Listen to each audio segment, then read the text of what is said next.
Nesse vídeo vamos falar sobre 2 Samuel 1, 2 e 3. Estamos começando um novo livro, 2 Samuel.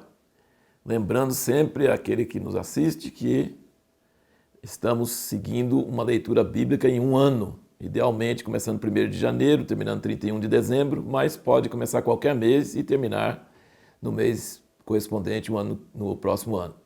12 meses, 365 dias, com 3, 4, 2 capítulos por dia. Você vai ter máximo de efeito se você ler primeiro e depois assistir aos vídeos.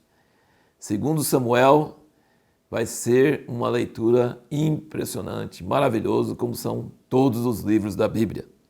Aqui que já começa com o choro de Davi pela morte de Saul e Jonatas.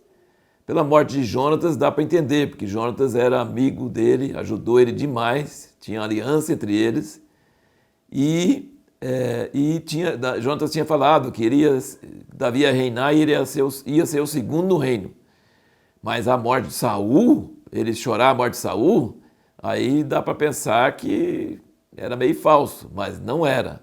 Saul era um inimigo ferrenho dele, tentou matar ele muitíssimas vezes. Davi salvou a vida dele várias vezes, não matou ele, quando podia ter matado ele, ele não fez. E quando ele morre, Davi chora, e não só chora, lamenta, mas faz um salmo, uma lamentação para que Israel sempre lembrasse dos dois. Isso nos mostra o caráter de Davi. Davi não estava com a ambição de reinar. Aliás, ele nunca tinha estado. Saul achou que ficou com ciúme dele, pensou que ele queria o reino, mas ele não queria o reino. Deus é que queria que ele tivesse o reino. E Davi não estava alegre por Israel ter sido derrotado, morto milhares de pessoas, e Saul e Jonatas terem morrido. E ele fez essa lamentação para que Israel não esquecesse deles. Isso é muito bonito e maravilhoso. Isso mostra um caráter moral tremendo. E aqui nesses 3 capítulos, então, nós vamos ver vários episódios que não consigo ver muito proveito neles. E a pergunta que nós fizemos no último vídeo é por que os autores da Bíblia às vezes contam casos e não emitem nenhuma opinião? Qual a intenção de Deus de colocar essas coisas na Bíblia?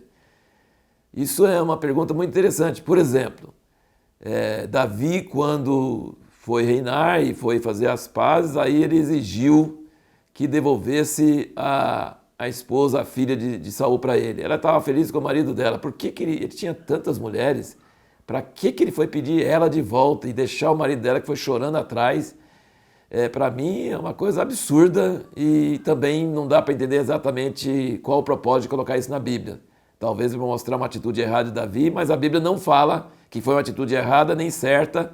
E assim são muitos casos aqui. Por exemplo, quando levanta esses jovens guerreiros de Abner e Joabe, eles se levantam e se matam num lugar lá, os jovens, um enfia a espada no outro e morre todo mundo junto. Depois é morto o irmão de Joabe, o Azael, que foi correndo atrás de Abner e perseguindo Abner até Abner não aguentar mais. Essas histórias, assim, muitas vezes a gente não sabe por que estão na Bíblia. Mas a Bíblia conta muitos casos sem emitir opinião. E eu creio que faz isso para a gente poder meditar, ficar pensando, redarguindo, perguntando para o Espírito Santo. E às vezes a gente vê uma ou outra pessoa que lê e tem uma certa luz, uma certa interpretação, mas nada que a Bíblia não define, a gente deve definir. A gente pode ter opiniões, a gente pode tirar lições, mas a gente não pode definir, a não ser que a Bíblia mesmo, em algum outro lugar, ou algum salmista, ou alguém do Novo Testamento, ou algum profeta fala alguma coisa sobre aquilo. Então tem muitas coisas na Bíblia que simplesmente contam o caso, como no tempo dos juízes, nada daquilo lá quase serve de exemplo para nós. Nada daquilo lá é a palavra de Deus para a gente seguir, mas aquilo mostra o caso, conta a história e depois deixa o leitor pensar e meditar e ficar falando sobre aquilo e tirar alguma lição das partes onde emite uma opinião. Então a Bíblia é um livro muito fascinante por causa disso. A gente sempre pode estar lendo e sempre aprendendo novas coisas, mas muita coisa que está ali não é lição para a gente seguir. É apenas contando uma história e dando um contexto da história toda para a gente ter interesse e ficar lendo e também ficar perguntando para o Espírito Santo o que ele pensa sobre aquilo.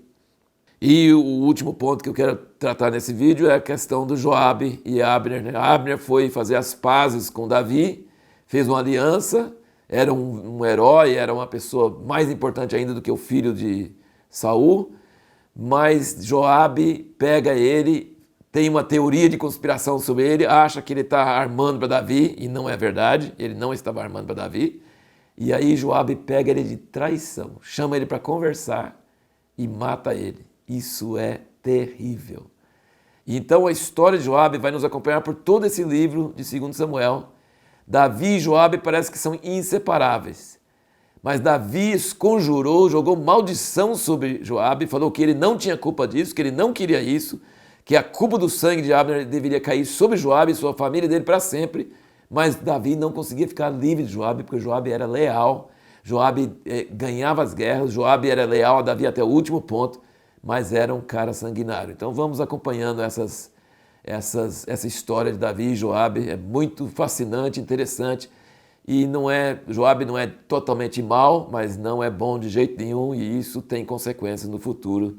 É o que nós vamos ver na leitura desse livro emocionante de 2 Samuel. A pergunta que nós vamos procurar responder no próximo vídeo é: por que às vezes a gente pode ter as melhores intenções para agradar a Deus, servir a Deus, e isso dar muito errado e causar problemas muito sérios?